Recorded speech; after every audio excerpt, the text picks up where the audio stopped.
लेकिन क्या वाकई आप कुछ कर सकते हैं ताकि जिंदा बच सकें? हाँ, अगर आप अभी से तैयार हैं, ये जानकारी जिंदगी और मौत के बीच की दूरी तय कर सकती है। क्योंकि जब एक न्यूक्लियर बम गिरता है तो सिर्फ धमाका ही नहीं होता, उसके बाद शुरू होता है वो खतरनाक खेल जिसे कहते हैं रेडिएशन फॉलआउट। और उसमें जो जिंदा बचता है वो भी धीरे धीरे मरने लगता है। सबसे पहले जानिए कि जैसे ही न्यूक्लियर बम गिरता है, एक तेज सफेद रोशनी आपके सामने आती है। इस रोशनी को देखना मतलब अपनी आंखों की रोशनी खो देना। आप अंधे हो सकते हैं स्थायी रूप से, इसलिए पहला कदम, जैसे ही धमाके की खबर मिले या रोशनी दिखे, तुरंत जमीन पर लेट जाइए, अपनी आंखें और कान बंद कर लीजिए और चेहरे को किसी कपड़े से ढक लीजिए। ये पहली रक्षा है। अब सवाल उठता है कि कहां जाएं? तो याद रखिए, अगर आपके आसपास कोई मेट्रो स्टेशन है, बेसमेंट है, अंडरग्राउंड पार्किंग है, तो वहीं भागिए, क्योंकि जमीन के नीचे रहना न्यूक्लियर फॉलआउट से बचने का सबसे कारगर तरीका है। लेकिन अगर कुछ नहीं है तो अपने घर को ही शेल्टर बनाना पड़ेगा। सारी खिड़कियां, दरवाजे बंद कर दीजिए। हर छोटी छोटी दरार को भी किसी कपड़े, टेप या गत्ते से बंद कीजिए। हवा का एक भी रास्ता नहीं खुला रहना चाहिए। अटैक से पहले या जैसे ही खबर मिले, आपके पास सिर्फ कुछ मिनट होंगे। उसी वक्त पानी भरिए, बाल्टी, बोतल, ड्रम, जो भी है।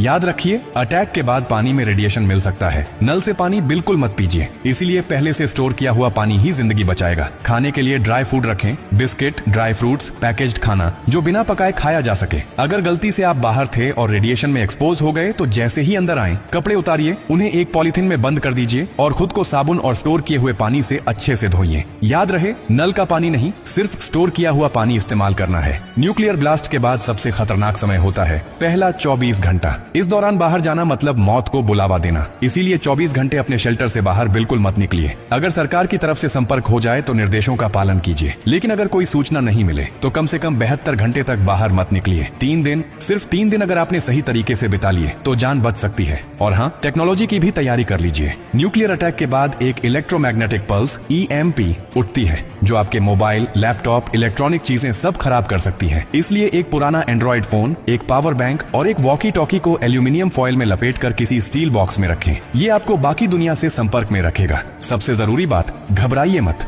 पैनिक नहीं करना है। हर फैसला सोच समझ कर लीजिए, क्योंकि न्यूक्लियर अटैक एक टाइम गेम है। जो जितना शांत रहेगा, उसकी जान बचने के चांस उतने ही ज्यादा होंगे। और याद रखिए, ये जानकारी सिर्फ आपके लिए नहीं, बल्कि आपके परिवार, दोस्तों, पड़ोसियों और पूरे समाज के लिए है। क्या आप अकेले सुरक्षित रहना चाहते हैं? नहीं ना? तो इस जानकारी को हर उस इंसान तक पहुंचाइए जिसकी जिंदगी की आपको परवाह है। हो सकता है आपकी एक शेयर से किसी माँ का बच्चा जिंदा रह जाए, किसी पिता की आखिरी उम्मीद बच जाए, किसी बहन का भाई लौट कर घर आ जाए। और यही तो असली इंसानियत है। और हाँ, जब आप जिंदगी बांट रहे हैं तो एक वादा भी कीजिए। डॉक्टर कार्डियो की हर पोस्ट से कुछ सीखेंगे और दूसरों को भी सिखाएंगे, क्योंकि हमारा मकसद सिर्फ कंटेंट नहीं, आपकी सुरक्षा है, आपकी जिंदगी है।